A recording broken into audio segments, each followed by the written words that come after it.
What is your concept of organizations? Power is almost exclusively wielded in organizational context. How you think about organizations is highly relevant to your success. Professor Dwyer maintains that we all have been taught highly dysfunctional ways of thinking about organizations. He will explain the common concept of organizations and why it's dysfunctional, and offer an alternative model and how that can guide you in your quest for power and influence. Anybody in your organization ever say, "This organization doesn't care about me"? You ever heard that?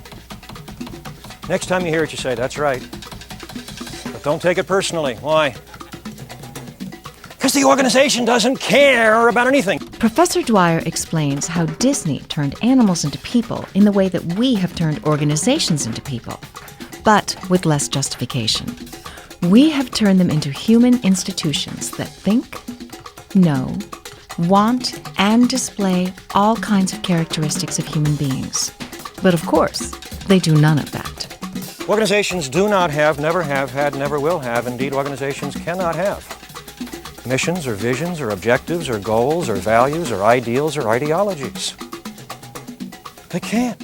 Organizations consist of resources, seekers, and power. And that's how power and influence link to organizations. And they're always condemning CEOs of organizations for engaging in this behavior that is inconsistent with the mission of the organization. Of course they are. So is everybody else. Because the mission of the organization is nothing but a set of words, puffs of air coming out of a larynx, lots of ink on a piece of paper. That's what those things are. But we've invested so much more meaning in them. Welcome to Step 2, where you examine the place of power and influence in organizations. Good morning. The name of the game here today is effectiveness. I want to be effective. You want to be effective? You want to be effective in your corporate and business and organizational life. You want to be effective in your family life. You want to be effective in your community. Our effectiveness is a function of how we think and how we feel. So what I want to look at today is how you and I have been taught to think and feel about a certain basic concept, organizations. Organizations are part of our lives. We start out in an organization called a family. We go into organizations, schools. We live in organizations, communities. We establish organizations, friendships. We eventually get employed and go into what we think of as a more formal organization. We're going to talk about public and private, profit, nonprofit, formal and informal organizations, a huge potpourri of those things that really give significance to our lives. But the point again is, you and I have a series of assumptions, beliefs, concepts, constructs, hypotheses, assumptions in our heads about what these things called organizations are. And organizations are so ubiquitous in our lives, we rarely step back and say, hey, what is this thing called organization? To make the point about action and thinking and their relationship, let me tell a story that's been around for a few years now. You've probably heard it, some of you. It's about two young fellows who were out camping for the first time overnight beside a mountain stream. They got there late, it was dark, they pitched their tent, they went to bed. But they got up early the next morning, crack of dawn, cold as the mountain stream waters were. They went in barefooted, started fishing, catching salmon, having a wonderful time. But then suddenly behind them they heard a great roar, turned around, there was a huge grizzly bear menacing at them. Grizzly comes down on all fours into the stream. Obviously it was the grizzly's turf. They immediately drop their fishing gear, run for the near bank, instinctively grab their socks and sneakers, start running up the other side. But the bear comes out of the stream after them, and bears can be both fast and persistent. And despite the fact that these two young fellows are in great shape, the gap between them and the bear is slowly but surely diminishing. Suddenly, one of the two, by name Joe, stops dead in his tracks and very calmly sits down, starts to pull on his socks and his sneakers. His friend Harry stops in panic, says, Joe, what are you doing? And Joe very calmly responds, it should be obvious what I'm doing, Harry. I'm pulling on my socks and sneakers.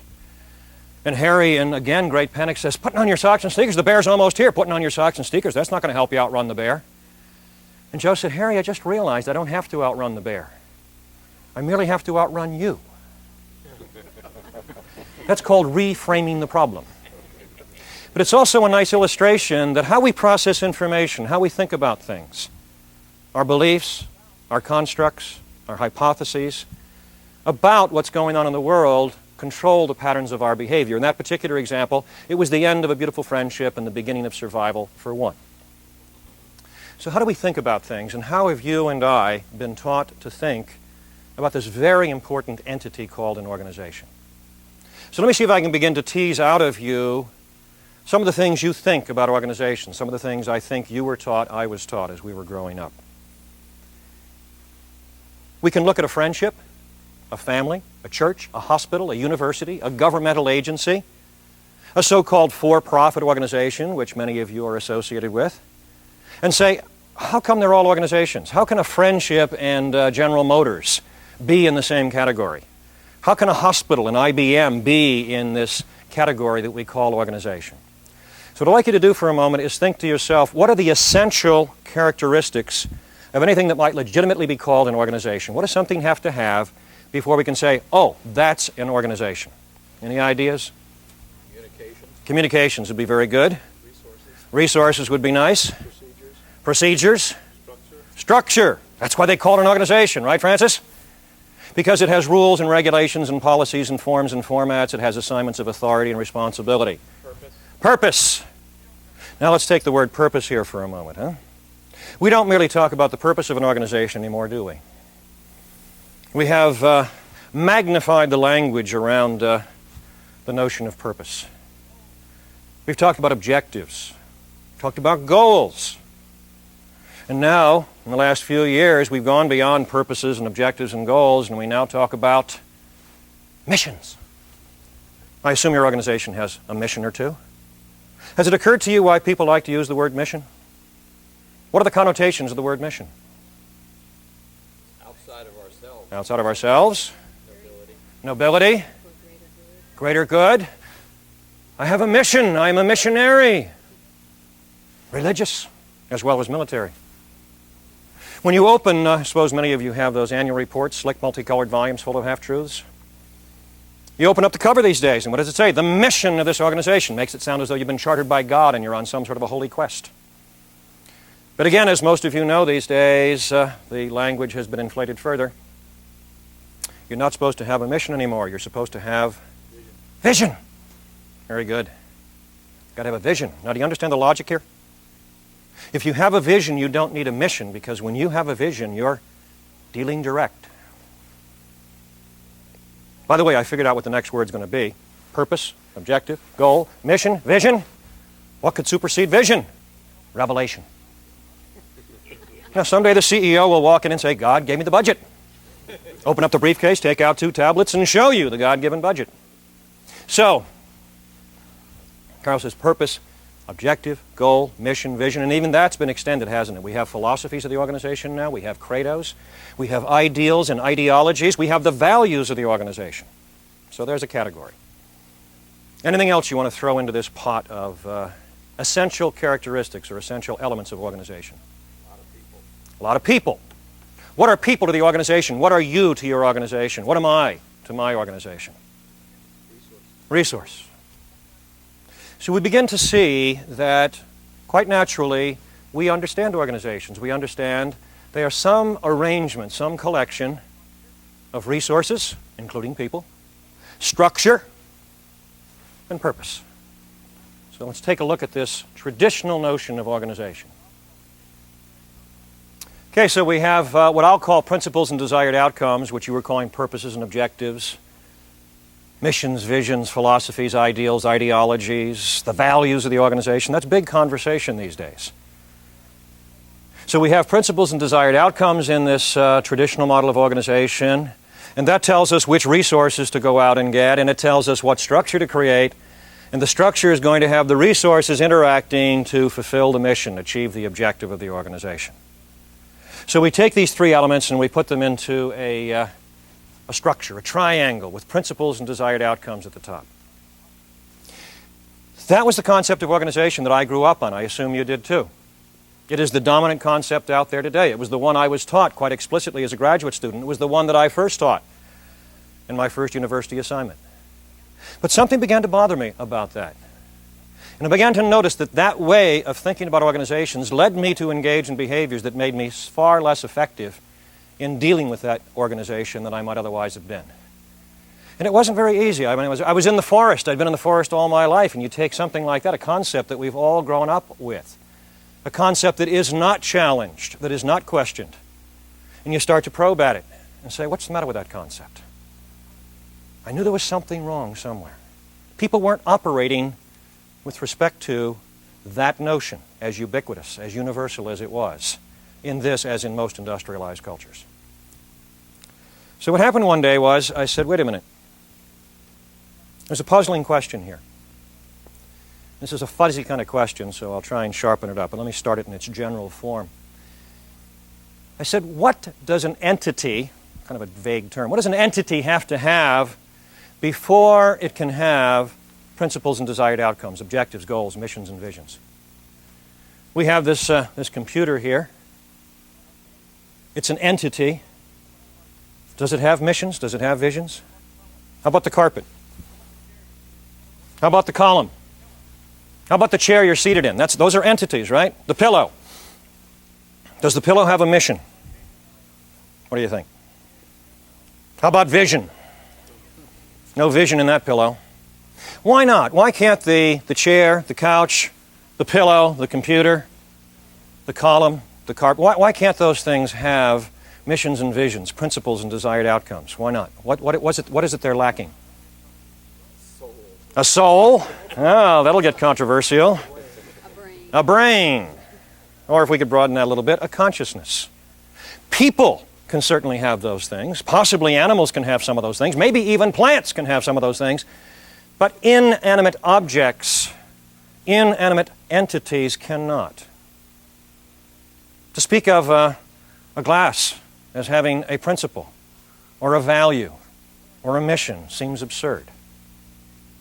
Well, I took that question and the answers I gave it, namely you have to have something that can think, something that can reason before you can have those sorts of objectives and goals, missions and visions, and I applied it to organization. And guess what I decided? Organizations can't think. An organization is not some sort of monolithic consciousness out there needing and wanting and thinking and planning and doing. You say, well, wait a minute, isn't this just some sort of a semantic distinction here? I mean, there's a bunch of people in the organization, they can do it, but that's not how we talk. We talk as though there is something separate from the people.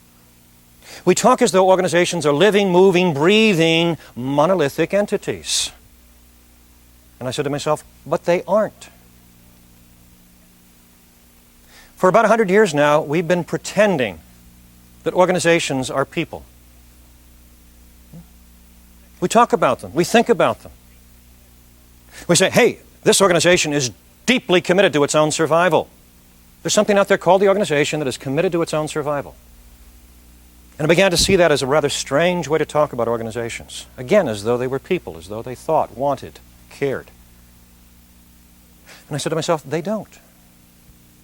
Or to put it as baldly as possible, organizations do not have, never have had, never will have, indeed organizations cannot have missions or visions or objectives or goals or values or ideals or ideologies. They can't. People can. Well, isn't it the collectivity of the people? Obviously not. Because different people in the organization have very different notions of what's important and what should be done and what, quote, the organization should stand for. So I essentially lopped off the top of the triangle and said, they don't have those things. They haven't had them, they don't have them now, they never will have them, they can't have them. Why? Because they're not living, moving, breathing. Old Greek term. They're not teleological entities. Telos, a word from classical Greek meaning purpose or purpose-seeking. Well, wait a minute. What happens if you lop off the top of the triangle? Well, then you don't know what resources to go out and get. You don't know what structure to put in there. How can I account for the resources in an organization? How can I account for the structure in an organization if I think organizations literally don't have these sorts of things? Then what do they have? Then what's my alternative way of thinking about organizations? So I went back and asked again some basic questions. I'll ask them of you.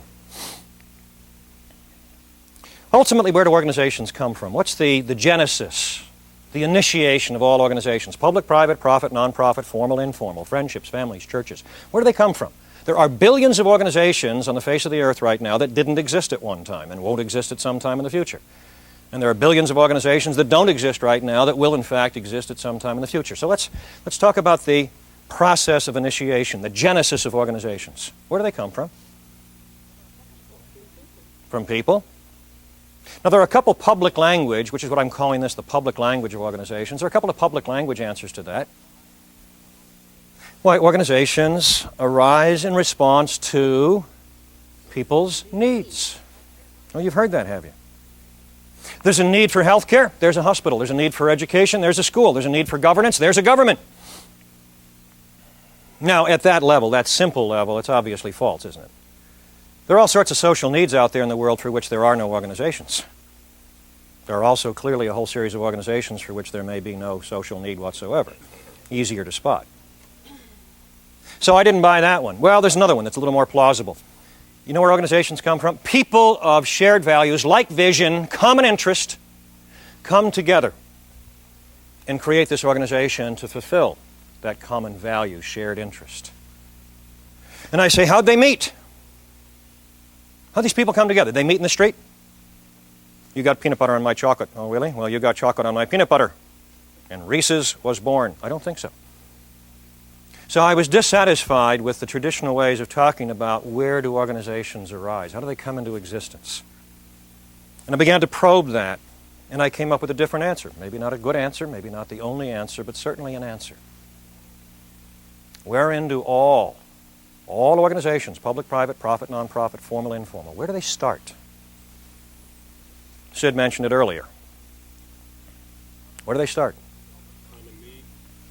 Back to common need. He speaks with public tongue. Where do your friendships start? Where do families start? Where did IBM start? Childhood. Where did the Ford Motor Company start? Let's take a real example. Where did Ford start? Started in Henry's mind. It started in Henry's mind. Where do you think all organizations start? They don't start out there in the world. They don't start with social need. They don't start with shared interest. They start in somebody's head. In the case of the Ford Motor Company, they started in Henry's head. And what was Henry up to when he had this idea, better idea? What was he up to? What was he trying to do? What do you think Henry ultimately wanted out of this entity called the Ford Motor Company? Recognition. Anything else? Power? Status, acceptance, approval, security, achievement, success, status, respect, esteem. That seems plausible to me, that that's what Henry was up to. That Henry created the Ford Motor Company as a means or instrument, as a tool to take care of a series of things that were ultimately important to Henry. And so it is, I believe, of all organizations. They start in somebody's head as a means, a tool, an instrument to take care of what's important to whoever comes up with the idea. As soon as you make that move, if you find it plausible, you will discover that this takes the concept, the traditional concept of organization, and turns it inside out and upside down. Because we now understand organizations are not ends unto themselves. They're not people. But that's how we've been treating them for 100 years. Anybody in your organization ever say, this organization doesn't care about me? You ever heard that? Next time you hear it, you say, that's right. But don't take it personally. Why? Because the organization doesn't care about anything. Some people do, some people don't. Most people are indifferent to you. Most people in the organization don't even know you exist. But we persist in this language that says the organization cares. The organization takes responsibility. The organization wants, the organization plans. No, it doesn't. And again, this isn't some sort of mere semantic distinction. We go around using the language, the public language of organizations, as a way of trying to be effective, as a way of trying to influence people in and around the organization. And very often it doesn't work. Why? Because the public language of organizations is fundamentally and irrevocably false. So, I'm starting to build an alternative way of thinking about organizations. But as I do that, let me continue this critique. Let's take this language that I have rejected, the notion of objectives and goals, missions and visions, values and philosophies, and try to figure out why it's there. If it is false, or so patently false as I say it is, where did it come from? How did it get there? Why do we have it? Why do you and I collude in the use of that public language? Any notions? say I want it for myself. Ah, I want it for myself, huh? It becomes a facade. It becomes a buffer, an insulator between us and our needs and our wants and our desires, and our attempt to tease those out of the organization. Indeed, let's look at a little piece of public language from a well-known film, It's a Wonderful Life. A scene most of you probably know. It's Mr. Potter. Mr. Potter was the bad guy. Remember, he had the bank? And there he is using public language in this situation to try to influence others. Does he say, I want this, I'll be better off if we get rid of this old savings and loan, this inefficient organization? No, no, no, it's not going to be better for me, it's going to be better for... Why, it'll be good for the organization. You ever use that phrase, Bill? All the time. All the time. What does good of the organization mean? Good for the person using the phrase, good of the organization. And yet we persist in the mythology that somehow using that phrase is going to influence somebody. Well, let's make a sacrifice for the good of the group, for the good of the organization. Wait a minute. Whose definition of the good of the organization? Whose definition of the good of the group? This language is all around us all the time. And I think it's largely ineffective, even though we ourselves use it and it is used on us all the time. So, again, I'm not very happy with the way in which I was taught to think. And I don't think in any, malicious way were people teaching me this model of organization. It was the one they grew up on. It seemed sensible, at least at a superficial analysis. But as we get behind that superficiality, we realize, no, it doesn't do what it's supposed to do. Let's take another example. What's the presumed rationale for statements of organizational mission, organizational vision, organizational objectives? Why is it, and many people say this, and they say it in exactly these words, we must have this. This is the first task we must perform in an organization. We must come up with our statement of vision. We must come up with our statement of mission. What are those statements? Mission, vision, objective, goal, purpose, values, philosophy, credo. What are those statements supposed to do? Why do we need them, presumably, in our organizations? Focus what? All the attention of the people, all the energy, all the time, energy, resources of the people. These are to act as guides for your behavior, aren't they? They're to act as motivators for your behavior. Don't you see the marvelous purpose this organization has? Therefore, you should be willing to make various sacrifices. That's not my sense of how they in fact operate. There I'll say it in its milder form. No one who wishes to survive in an organization, to say nothing of thrive in an organization, would ever use any of the organization's public language as a guide to behavior. Now, that's a fairly radical statement, isn't it? When one looks at the hundreds of millions of dollars of organizational resource that gets poured into these things all the time, I assume some of you in your organizations have gone away on those now famous retreats, haven't you, for a day or 2 or 3 days? And you sit down and you discuss the philosophy and the objectives, the values the organization's to have. You sign off. You have a warm, fuzzy, if not deeply spiritual experience. But somehow when you come back, you slit each other's throats over implementation. And everybody's puzzled because didn't we agree? Yes, you did, but not about anything important. Perhaps to say it with a slightly sharper edge. No one in his or her right mind would ever use a single syllable of the public language of an organization as a guide to his or her behavior. To do so would be suicidal. Now again, I hope that statement jars you. If it doesn't, then maybe you're not as deeply embedded in the public language as I thought most people were.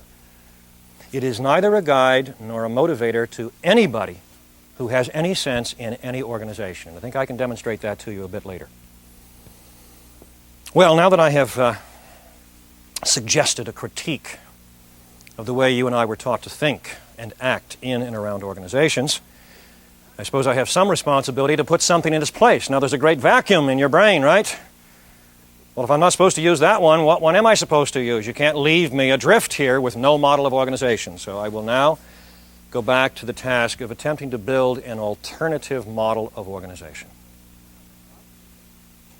And again, as simple as this now, as obvious as this seems to me, it wasn't obvious at the time at all, because I'm building it out of whole cloth.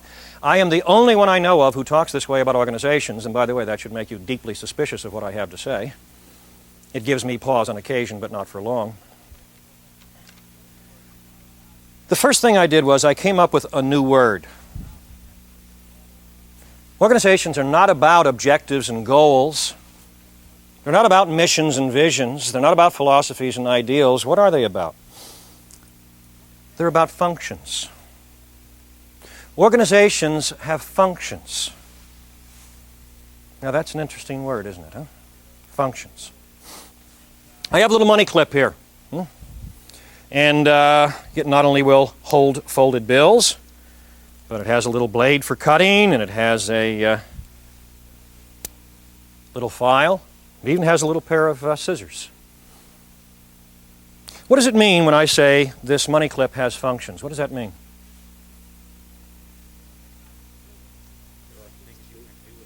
Things I can do with it. Get things done. Other words you might use.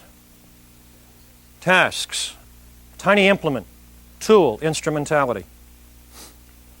I can use it, can't I? What can I use it for? Perform a job. What sorts of jobs? I can cut, file. But I'm not restricted to the original functions. I could use it as a paperweight. I could use it to pry something. I can use it in lots of ways. Indeed, the uses of this money clip are limited only by the physical properties of the money clip and the imagination of the user. Is that right? We use money clips. We use carpets. We use chairs. We use glasses. But does it seem odd to you for me to say, I wonder what its philosophy is? Its mission. Wonder how it feels about being picked up. Doesn't feel at all. But that's the way we talk about organizations. We pretend, again, they are ends unto themselves and they have objectives and goals, not merely functions, not merely uses. But the first issue I really want you to focus in on is to understand that everywhere and always organizations are not ends unto themselves.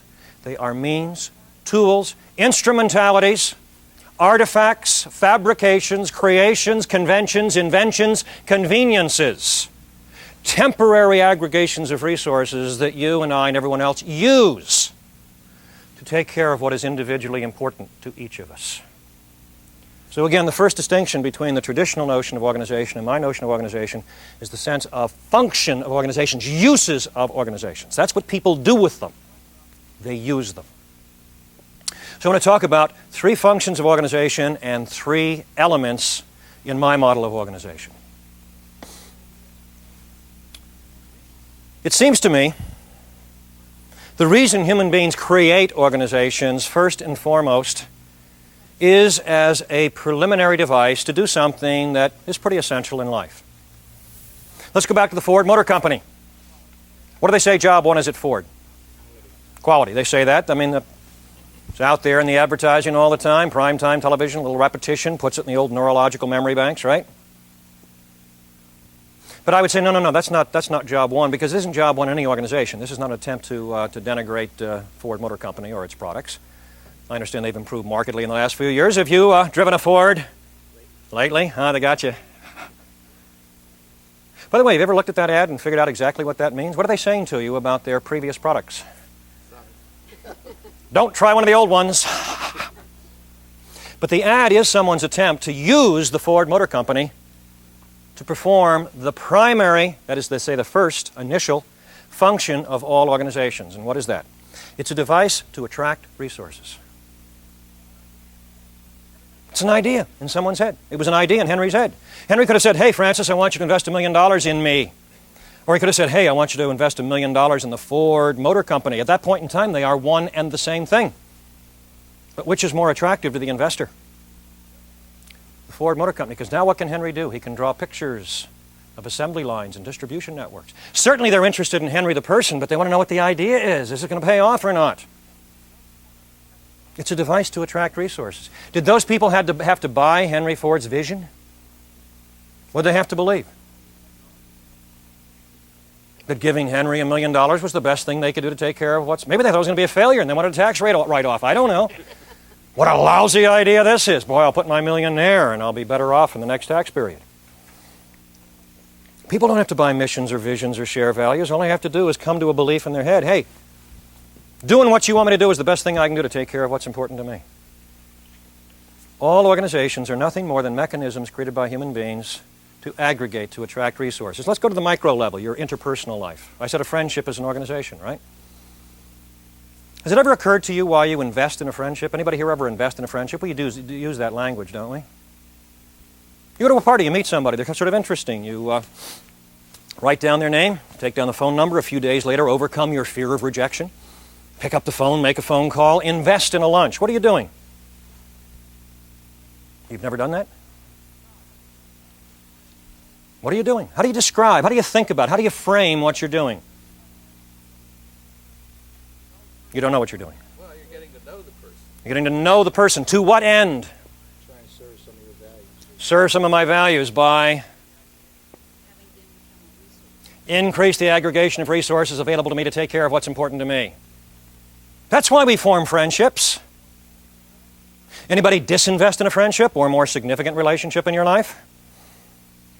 What was your motivation? Inadequate return on investment. And withdraw my resources and go put them someplace else. That's what organizations are for. They're ideas in people's heads to aggregate resources. Function 1, attract resources. Function 2, transform the resources. Now that's a very old idea in economics. That's right, we get people and supplies and materials and facilities, capital, and we transform those into products and services. But that just begins to scratch the surface of what organizations are as I understand them.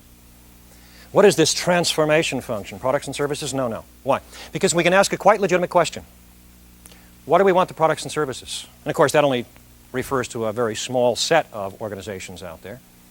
What are we going to do with those products and services now that we've aggregated the resources and transformed them into products and services? What are we going to do with the products and services? Sell them. In order to do what? What does sell mean? We put it out in the marketplace in order to... It's a way of creating a cycle of resources, isn't it? I put it out there, new resources come in, I transform them. Now, do you want the transformation into products and services for its own sake? I mean, you just delight in seeing this cycle of resources transformed? What's your interest? Profit?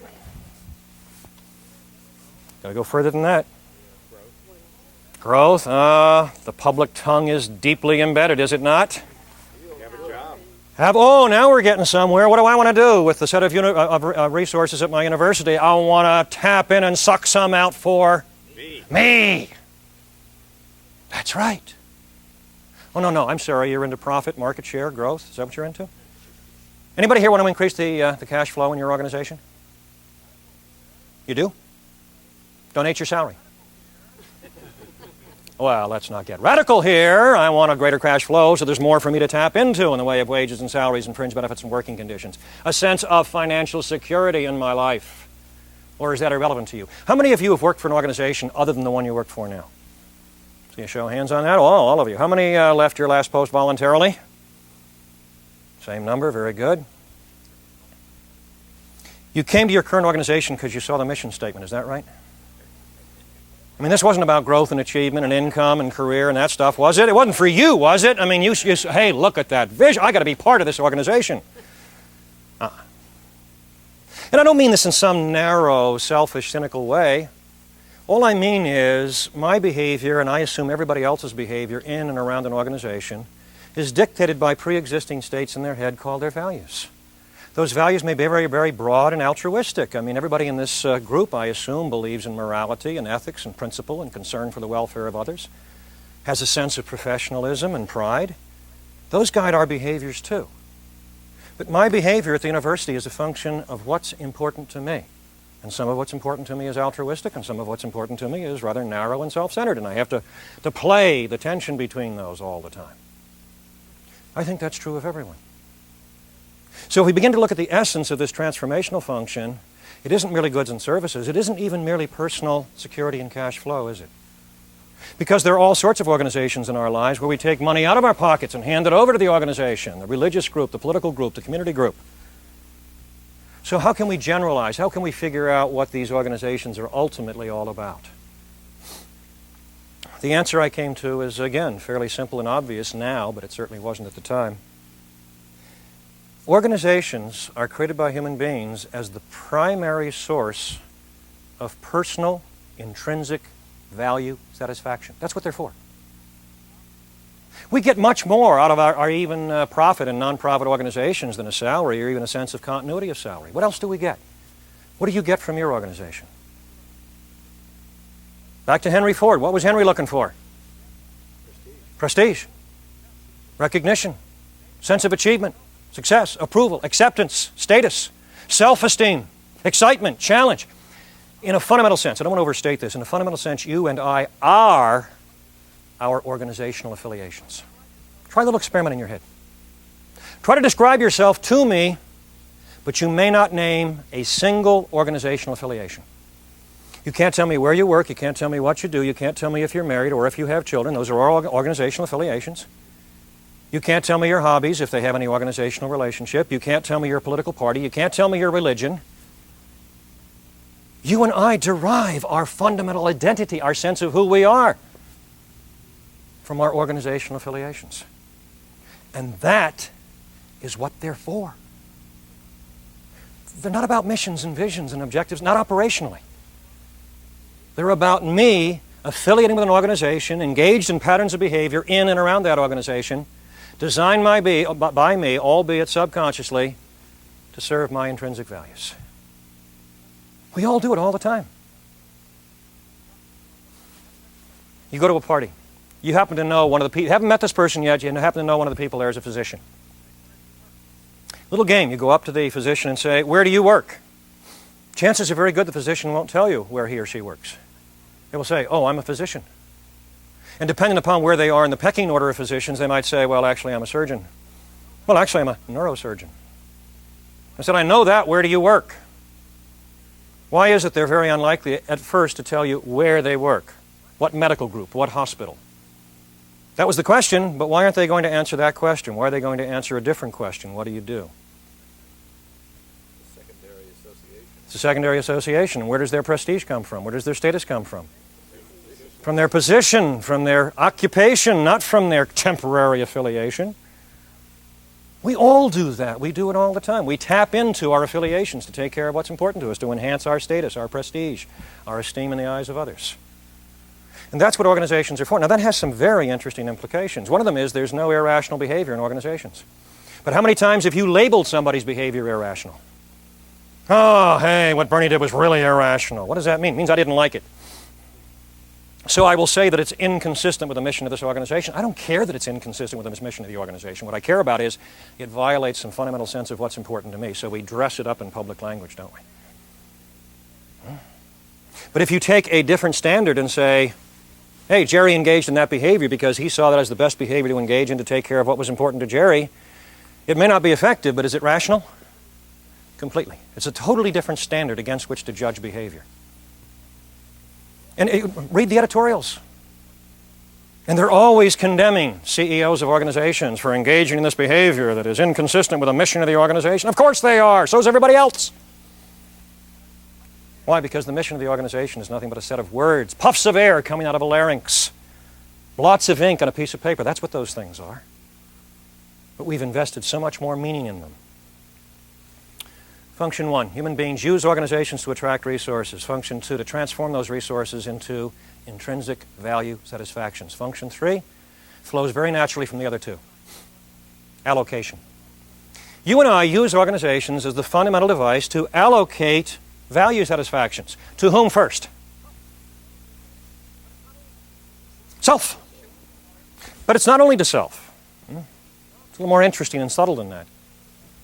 We also allocate value satisfactions to other people as a medium of exchange in the organization, as a quid pro quo. I do for you, you do for me. But we also do it another way. Now this gets back again to the non-cynical nature of the way in which I talk. You and I, and most people in their organizational lives, allocate value satisfactions to people in and around the organization. Why? Because we believe it's part of our professional responsibility. Because we care about those people. Nurses who don't have to give a certain level of service, they give it to the patient. Why? Because they think that's what being a nurse is all about. That's what I mean by me being a good nurse. So those are the three functions. And you can look at any organization and you can look at any behavior in or around an organization and describe it in terms of one or more of those three functions. Attract resources, transform them into value satisfactions, allocate the value satisfactions. Now, this concept of organization, in addition to the three functions, has three elements. And I'm going to preserve one of the elements from the traditional model. Have any guesses as to which of the three elements in the original traditional model I'm going to hold on to? Resources. Why? Because I say we are attracting resources, transforming resources, and allocating resources in the form of value satisfactions. I have to hold on to resources. And again, I believe that is the prime, initial, important element of an organization. Why? Because without resources, nobody's interested. Without resources, there are no potential value satisfactions. Without resources, in short, there is no organization. And what do we say is the most important resource in our organizations? You've all heard this one, haven't you? People. I used to believe that. But a few years ago, I was having lunch with the chairman of the board of a large energy company, and somehow the discussion came around to the resources of his organization, and I mouthed the conventional wisdom, well, your people are your most important resource. And I will never forget, he pushed his reading glasses just a bit further down his nose, and he sort of scowled at me, and he said, to hell with the people. They're replaceable. It's the oil in the ground. He traveled with a different view. A couple of years after our luncheon, by the way, he retired as chairman of the organization. The people in that organization were, as far as I can tell, euphoric about it. And as far as I can tell, the oil was quite indifferent.